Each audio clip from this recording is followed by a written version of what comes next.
Selamat datang di channel saya Serangga Gatal. Jangan lupa di like dan subscribe-nya. Oke, kita mulai. Dunia terdiam. Hati orang-orang bergolak, dan mereka tidak bisa pulih untuk waktu yang lama. Sebelumnya, dengan kekalahan Penatua Agung, semua orang di King Wu Senting berpikir bahwa kekalahan itu sudah pasti, dan tidak ada cara untuk pulih. Bahkan kepala sekolah mengeluarkan 10 keping Purple Gold Phoenix Jade dan menyerahkannya kepada Yan Suiming. Siapa yang mengira bahwa Xiao Jian, wakil master istana Yeyu yang baru saja kembali dari perjalanan ke luar dunia, akan membalikkan keadaan dan membalikkan dunia. Ini terlalu tidak terduga. Secara khusus, Yan Suiming dikalahkan oleh satu pukulan, belum lagi para murid sekte itu, bahkan barang antik tua itu tercengang dan kepala mereka linglung. Sebelumnya, Penatua Agung yang berlatih di tingkat Dewa Guru kalah dari Yan Suiming. Setelah itu, Yan Suiming, Dewa atas alam penciptaan, kalah dari Xiao Jian. Perbandingan sebelum dan sesudah ini tidak diragukan lagi terlalu kuat. Itu juga tampak sangat mengejutkan. Di luar gerbang gunung, Yan Suiming tidak menyangka akan terjadi kecelakaan di saat-saat terakhir ketika dia datang ke King Wu Senting kali ini. Terlebih lagi, dia tidak menyangka bahwa dia benar-benar kalah dari Dewa Tengah dalam satu gerakan. Untuk sesaat, dia tampak sedikit bingung, dan berdiri di sana dengan hampa, benar-benar melupakan rasa sakit di sekujur tubuhnya. Sudah waktunya mengembalikan barang-barang itu. Su Yi mengingatkan. Pertarungan seperti itu, bahkan jika dia menang, membuatnya merasa tidak berarti, dan tentu saja tidak mungkin memiliki rasa pencapaian. Tiba-tiba, Yan Sui gelap seperti terbangun dari mimpi. Dia menatap Su Yi dalam-dalam, dan menghela nafas tuanku benar. Sebelum munculnya zaman mitologi gelap, semua jenis penjahat di langit akan lahir satu demi satu. Dengan kekuatan sesama Taois, dia tidak pernah terkenal di dunia para dewa, yang menunjukkan betapa rendahnya sesama Taois itu. Beberapa emosi, dari lubuk hatiku. Dia benar-benar tidak menyangka akan bertemu dengan pria seperti itu yang bahkan lebih jahat dari dirinya di pengadilan Dewa King Wu. Ini keterlaluan. Semua orang di pengadilan King Wu juga dalam suasana hati yang rumit. Mereka semua mengenali Xiao Jian, tapi mereka tidak tahu bahwa kekuatan tempur Xiao Jian begitu menakutkan hingga mengejutkan dunia. Yan Suiming mengeluarkan kotak perunggu berisi 10 keping giok Phoenix emas ungu dan menyerahkannya kepada Su Yi. Dia juga sangat senang, mau mengaku kalah, dan berkata, saya katakan sebelumnya bahwa jika saya kalah, Anda dapat menuntut sebanyak yang Anda suka. Selama saya bisa memuaskan, Anda pasti tidak akan cemberut. Secara alami, Su Yi tidak akan sopan, dan berkata langsung saya mendengar bahwa Anda memenangkan Todd Palace Osmanthus dari Red Dust Demon Soil, berikan saja kepada saya. Semua orang tersentak. Todd Palace Osmanthus III, ini adalah fetis bawaan kelas 1 di dunia.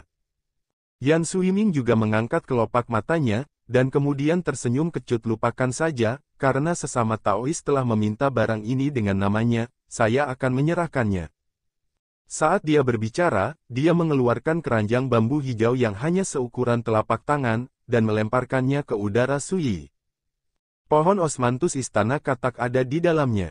Keranjang bambu itu hanya benda kecil, dan saya memberikannya kepada seorang rekan Tao. Su Yi melihat dan melihat bahwa keranjang bambu membentuk alam semesta sendiri, dan pohon Osmanthus dengan ketinggian hanya 9 kaki berakar di dalamnya. Pohon Osmanthus memiliki cabang-cabang yang lebat, dan sinar bulan mengambang, dan kabut kacau yang indah dan seperti mimpi melonjak, yang cukup ajaib. Ini memang pohon laurel dari Todd Palace, sejenis harta langka yang hampir sulit ditemukan. Terima kasih. Su Yi menyingkirkan keranjang bambu itu. Terima kasih atas apa yang saya lakukan. Jika Anda menang, harta ini secara alami akan menjadi milik Anda. Yan Suiming menertawakan dirinya sendiri, mengangkat tangannya, dan Liger, yang telah menunggu di kejauhan, terbang dengan awan keberuntungan. Yan Suiming berbalik dan duduk di atasnya, dan hendak pergi. Transmisi suara tiba-tiba terdengar di telinga. Maaf, tapi saya ingin bertanya, mengapa Anda memenangkan pohon Osmanthus ini dari dunia manusia dan setan? Su Yi yang berbicara. Yan Suiming tercengang, dan juga menjawab melalui transmisi suara dikatakan bahwa ini adalah harta yang ditinggalkan oleh Yi Daoxuan, dan saya sangat tertarik dengan itu. Adapun alasannya saya minta maaf karena saya tidak dapat memberitahu Anda. Su Yi mengangguk, sudah mengerti di dalam hatinya bahwa pihak lain memang datang untuknya. Kalau tidak, mengapa repot-repot? Yan Suiming tidak tinggal lebih lama lagi, dan terbang di udara dengan Liger. Su Yi tidak mengatakan apa-apa lagi, berbalik dan berjalan menuju gerbang gunung.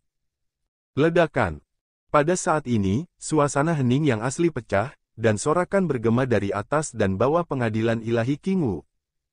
Mendidih melawan langit. Orang-orang tersenyum. Banyak orang mau tidak mau mengambil inisiatif untuk menyapa mereka, seperti menyambut seorang jenderal yang berjaya. Di mata kebanyakan orang di King Wu Senting, pertempuran Su Yi tidak hanya sesederhana menang, tetapi juga membantu mereka menyelamatkan muka dan prestise King Wu Senting. Bagi mereka, Su Yi saat ini adalah pahlawan terbesar sekte ini. Segera, orang-orang mengelilingi Su Yi seperti bintang dan bulan, dan menyambutnya di gerbang gunung. Kepala sekolah Liang Lingsu menyaksikan pemandangan ini dari kejauhan, matanya penuh dengan rasa dingin. Dalam pertempuran ini, Su Yi memastikan prestise sekte tersebut. Namun, kekuatan tempur Su Yi yang terbuka membuat Liang Lingsu merasakan ancaman yang kuat. Semakin yakin bahwa ada yang salah dengan identitas Su Yi. Nanti, biarkan dia datang ke kuil Haotian sendirian untuk menemuiku. Setelah hening sejenak, Liang Lingsu memberi perintah. Pada saat yang sama, Yan Suiming, yang mengendarai Liger dan pergi, menghela nafas tuan. Kali ini ada yang tidak beres, dan bahkan pohon osmanthus istana kodok dimenangkan. Di atas kepala Liger, awan keberuntungan seukuran telapak tangan tiba-tiba muncul. Di awan keberuntungan, seorang lelaki tua berukuran 4 inci berbaring malas di sana, memegang labu anggur seperti kacang di satu tangan, minum. Dia gemuk, dengan janggut dan rambut putih, pipi memerah, mata mengantuk, dan sikap yang sangat malas. Benar-benar mabuk. Penguasa Gua Zixia di tanah tak dikenal. Dia juga Master Yan Suiming. Mendengar ini, Su Zuizhen menggelengkan kepalanya dan berkata ini hanya kalah dalam pertempuran besar, tidak ada apa-apa. Sepotong kue. Yan Suiming tersenyum kecut, Tuan, apakah Anda pernah melihat Dewa Tengah yang begitu kuat? Bagaimana ini bisa bukan apa-apa? Su Zui benar-benar tersenyum dan berkata, aku baru saja melihat pertempuran, kamu tidak dirugikan jika kamu kalah dari keberadaan itu.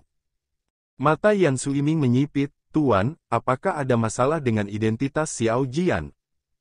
Su Zui menyesap anggurnya, menggembungkan mulutnya dengan nyaman dan berkata, satu daun menutupi matamu, kamu tidak dapat melihat gunung suci, yang disebut orang sungguhan tidak menunjukkan wajah mereka, dan mereka tidak tunjukkan wajah mereka.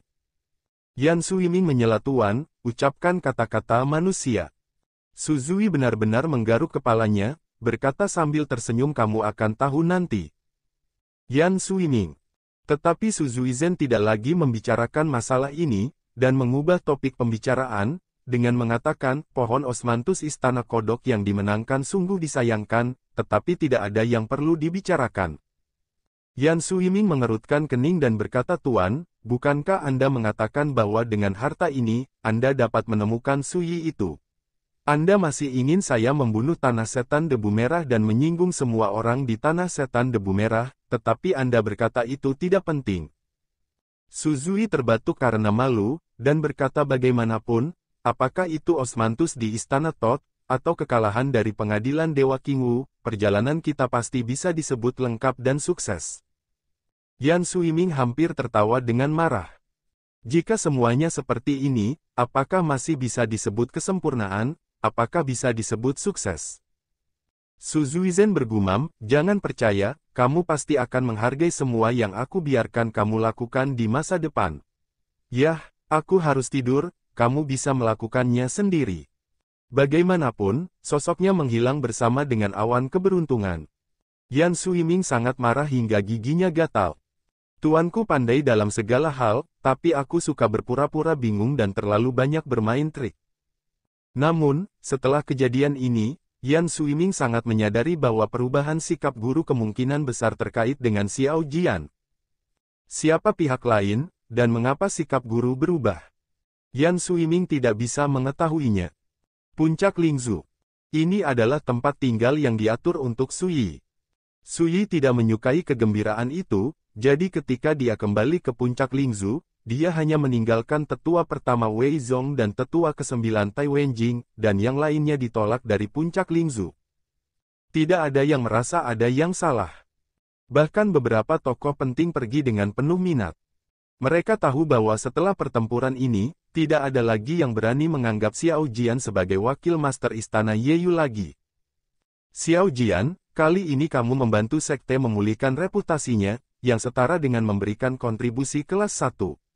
Bahkan tidak memikirkannya, sekte itu pasti akan mempromosikanmu dan memberimu hadiah yang besar.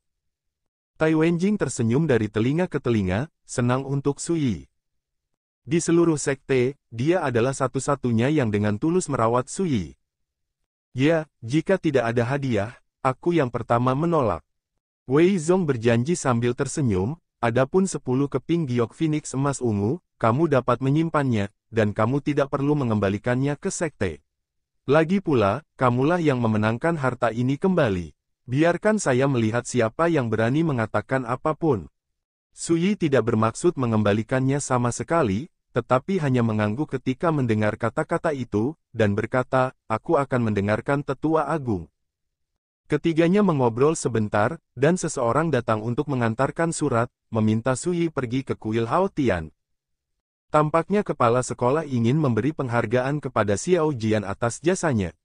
Tai Wenjing berkata sambil tersenyum. The Great Elder mengerutkan kening dan berkata, jika ini tentang jasa dan perbuatan, mengapa Xiao Jian pergi sendirian daripada memanggil kita? Ini agak aneh. Suyi tersenyum dan berkata, senang pergi dan melihat. Itu benar, dalam pertempuran hari ini, kamu telah memberikan kontribusi besar untuk sekte tersebut, dan kamu juga telah memenangkan hati sekte tersebut. Pada saat ini, kepala sekolah pasti tidak akan melakukan apapun untuk menekanmu. Penekanan. Suyi menggelengkan kepalanya sedikit, tetapi tidak mengatakan apa-apa. Wei Zong bangkit dan menyuruh Suyi pergi bersama Tai Wenjing. Baru di kaki puncak Lingzhu mereka berdua berpisah dengan Suyi. Kuil Hao Tian. Kamu tampil sangat baik hari ini, dan beberapa tokoh senior di sekte juga sangat memujimu, jadi aku ingin bertemu langsung dengan namamu. Setelah Suyi tiba, kepala sekolah Liang Lingsu berkata dengan tenang, ayo pergi, aku sendiri yang akan mengantarmu ke sana. Suyi tidak mengatakan apa-apa, dan pergi dengan sikap kooperatif. Meninggalkan kuil Hao Tian, Liang Lingsu membawa Suyi langsung ke area terlarang di gunung belakang. Sepanjang jalan, keduanya tidak mengatakan apa-apa dan tampak sangat diam. Saat hendak mencapai area terlarang di gunung belakang, Liang Lingsu tiba-tiba berkata, kamu tidak penasaran, senior mana yang ingin bertemu denganmu? Suyi berkata dengan tenang, ketika kamu melihatnya, kamu akan mengetahuinya secara alami. Liang Lingsu mengangguk dan berkata, sangat jarang bisa mempertahankan ketenangan pikiran setelah kemenangan besar. Selanjutnya, tanpa berkata apa-apa, dia berjalan melewati formasi yang dijaga ketat dan membawa Suyi ke sebuah istana kuno. Di istana, ada 13 kursi. Di kursi, duduk 5 sosok. Mereka semua adalah sosok abadi dan antik yang telah mundur di area terlarang di gunung belakang sepanjang tahun. Suyi memperhatikan bahwa 2 dari mereka telah muncul di pertempuran sebelumnya di luar gerbang gunung, menyaksikan pertempuran dari kejauhan. Dan kelima orang ini semuanya bisa dianggap sebagai tokoh senior di kubu Liang Lingsu. Ketika Suyi dan kepala sekolah masuk bersama, kelima barang antik tua itu semua memandangnya seperti kilat. Dan gerbang istana ini ditutup diam-diam saat ini. Lampu berkedip-kedip. Suasana menyedihkan meresapi aula. Gerbang istana ditutup rapat, tetapi ada lentera hijau terang yang tergantung di dinding sekitarnya, yang menyala terang. Lansia, Xiao Jian ada di sini. Kepala sekolah Liang Lingsu melangkah maju untuk memberi hormat. Di antara 5 barang antik tua itu, seorang lelaki tua berambut putih mengangguk. Namanya Fu Yuncheng. Master 8 penyempurnaan. Statusnya sebanding dengan Bai Liyin, penatua tertinggi kedua, tetapi dia sudah lama berhenti memegang posisi apapun di sekte tersebut. Dia juga yang memiliki Taoisme tertinggi di antara 5 barang antik tua yang ada. Xiao Jian, kenapa kamu tidak maju untuk memberi hormat? Liang Lingsu berbicara dengan nada bermartabat. Sui melihat sekeliling, dan kemudian berkata melihat situasinya, hati saya ragu. Saya tidak tahu apa yang akan terjadi selanjutnya, apakah itu baik atau buruk, mohon maafkan saya karena tidak sopan. Semua orang terkejut, dengan ekspresi yang berbeda. Tidak masalah apakah kamu sopan atau tidak. Fu Yuncheng tersenyum, dan berkata Xiao Jian, kamu telah memberikan kontribusi besar untuk sekte hari ini. Awalnya, ini adalah acara yang hebat, dan aku harus memberimu hadiah, tapi ada satu hal yang perlu kita cari tahu. Senyum di wajah Fu Yuncheng menghilang, matanya dalam dan dingin, siapa kamu? Sui tertawa, tentu saja, tujuan memasang postur seperti itu adalah untuk menginterogasiku. Perubahan halus terjadi pada ekspresi semua orang. Liang Lingsu bahkan berkata langsung terlihat bahwa kamu adalah orang yang pintar. Jadi, apakah kamu berencana untuk berhenti menyebut dirimu sendiri? Sui melirik Liang Lingsu, dan berkata, apa arti dari kepala sekolah? Apakah kamu menganggapku sebagai penjahat? Liang Lingsu hanya ingin mengatakan sesuatu. Sui telah menyela dulu ketika Jue Tian Moting datang untuk menyembah gunung, akulah yang berdiri untuk membalikkan keadaan dan menyelamatkan muka sekte. Dan hari ini, akulah yang berdiri, mengalahkan Yan Suiming, dan memberikan kontribusi besar untuk sekte itu. Mengambil kesempatan ini, saya ingin bertanya, sejak saya memasuki sekte, apakah Anda pernah melakukan sesuatu yang menyinggung sekte? Semua orang saling memandang dengan cemas. Liang Lingsu berkata dengan wajah muram alasan mengapa kamu yakin adalah karena kamu berpikir bahwa aku belum menangkapmu. Tapi aku memberitahumu, memanggilmu ke sini hari ini bukan untuk menyelesaikan kasus ini, dan tidak perlu menunjukkan bukti sama sekali. Pernyataan ini sangat tidak masuk akal, dan sama sekali tidak berbicara tentang aturan dan peraturan, yang tampaknya sangat mendominasi. Tapi barang antik tua di sini tidak mengatakan apa-apa. Bagi mereka, untuk menginterogasi murid sekte, tidak perlu membicarakan bukti atau aturan apapun. Sui tidak marah. Alasan mengapa dia mengucapkan kata-kata itu sebelumnya hanyalah untuk menguji dan memastikan beberapa hal. Sekarang, dari sikap Liang Lingsu, dia secara samar menyimpulkan sesuatu. Sui berpikir sejenak dan berkata, kalau begitu aku ingin tahu, apa yang salah denganku menurut pendapat kepala sekolah. Mata Liang Lingsu dingin, dan dia mengucapkan setiap kata di mataku, kamu penuh masalah. Tidak perlu berspekulasi, cukup tekan kamu, siksa dan interogasi kamu, dan kamu akan terungkap. Suasana tiba-tiba menjadi sangat membosankan dan dingin.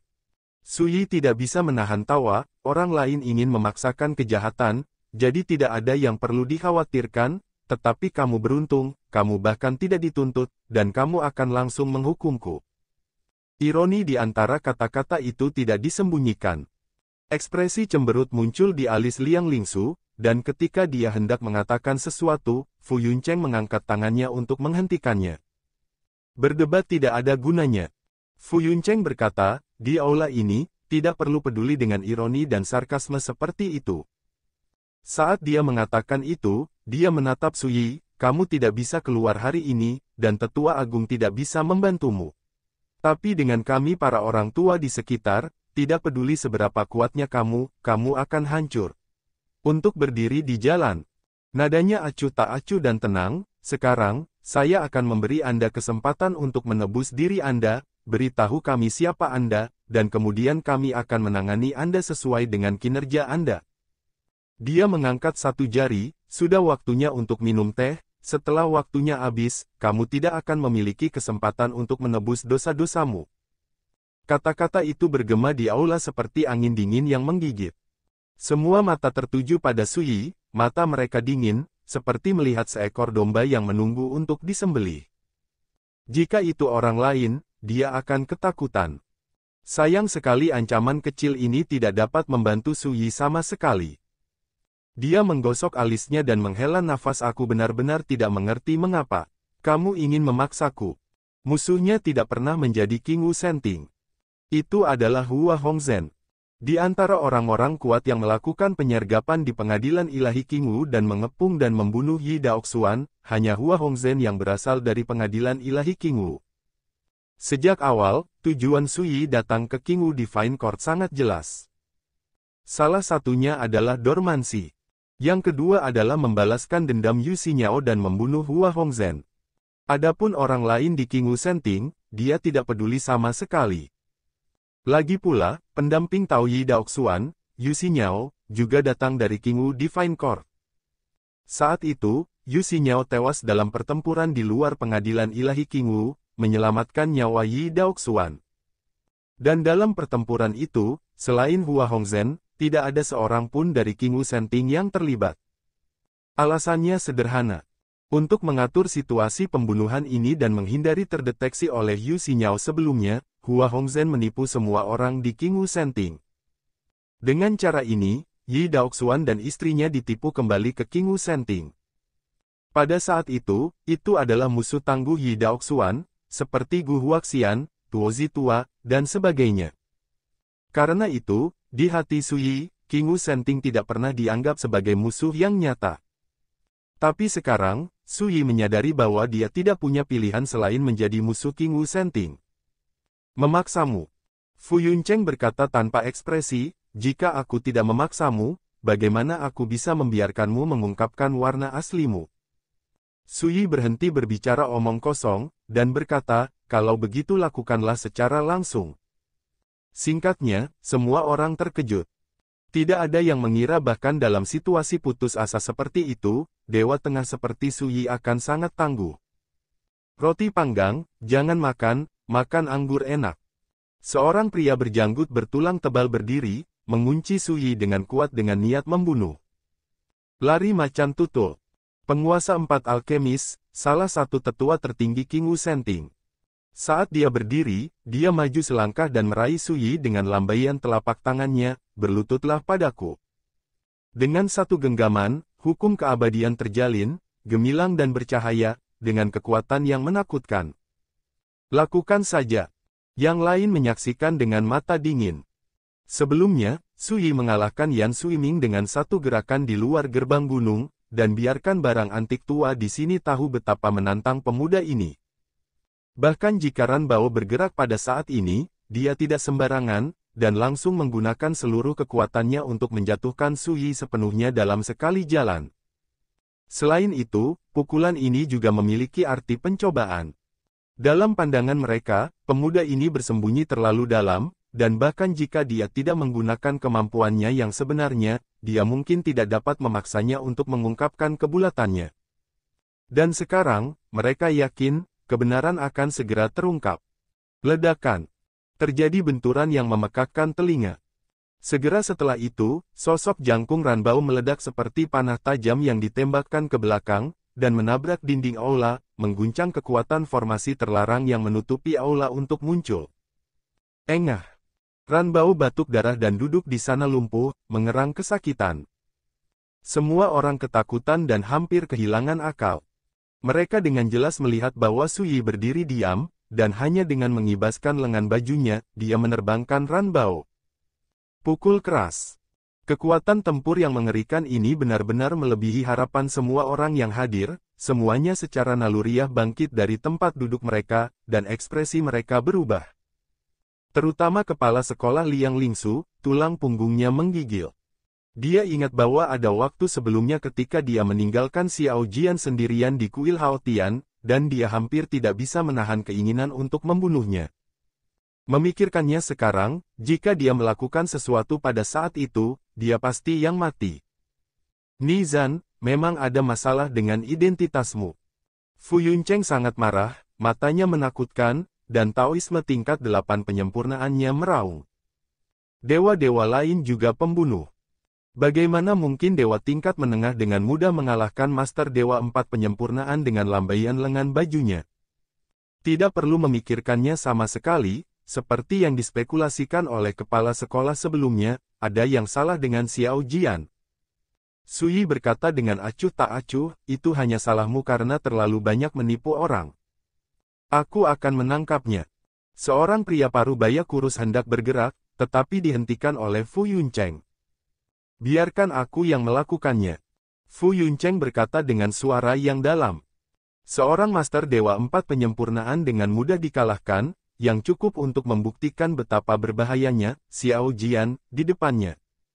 Dan Fu Yuncheng tidak bermaksud memberi lawan kesempatan lagi untuk melawan sama sekali, dia ingin menjatuhkannya dengan tangannya sendiri. Ledakan. Rambut putihnya berkibar di seluruh kepalanya, dan hukum abadi hitam menyembur keluar dari tubuhnya seperti air terjun. Seluruh aula bergetar hebat, dan kekuatan formasi terlarang meraung tanpa henti. Kekuatan tingkat dewa dari alam penyempurnaan ke-8 memang menakutkan hingga tak terbayangkan. Setidaknya, dengan kekuatan Sui saat ini saja, dia tidak memiliki peluang untuk menang sama sekali. Tapi dia masih berdiri di sana, ekspresinya sejelas biasanya. Tampaknya tidak menyadari bahwa bahaya sudah dekat. Melihat Fu Yuncheng hendak bergerak, dia tiba-tiba. Kepala sekolah Liang Lingsu berteriak keras. Tunggu sebentar, Tuan Paman. Semua orang terkejut. Liang Lingsu memegang jimat merah di tangannya, wajahnya pucat, dan keringat dingin mengucur di dahinya. Tatapan ketakutan. Kepala sekolah, ada apa? Fu Yuncheng mengerutkan kening. Dada Liang Lingsu naik turun dengan tajam, menarik napas dalam-dalam, melangkah maju dengan cepat, dan menyerahkan jimat merah itu kepada Fu Yuncheng. Setelah Fu Yuncheng membaca isi jimat rahasia itu, matanya tiba-tiba melebar, dan dia tersentak. Dia tanpa sadar menatap Sui, wajah lamanya penuh keterkejutan. Melihat ini, yang lain merasakan jantung mereka berdebar kencang, menyadari ada yang tidak beres. Sampai Fu Yuncheng menyerahkan jimat merah itu kepada mereka untuk dibaca satu per satu.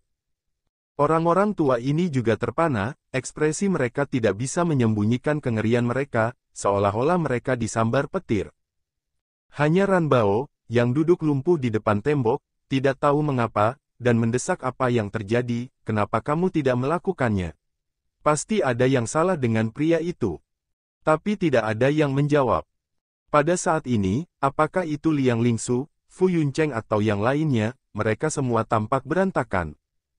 Melihat semua ini, Sui samar-samar menebak sesuatu, dan tidak bisa menahan sedikit cemberut. Kenapa kamu tidak melakukannya? Dia berbicara dengan nada datar, menyelidik, itu hanya jimat rahasia, apakah itu membuatmu takut? Ekspresi Fu Yuncheng berubah untuk beberapa saat, dan dia berkata sebelumnya, saya adalah orang yang salah paham dan salah menilai masalah ini sebenarnya salah paham. Sekian dulu dari Mimin. Terima kasih.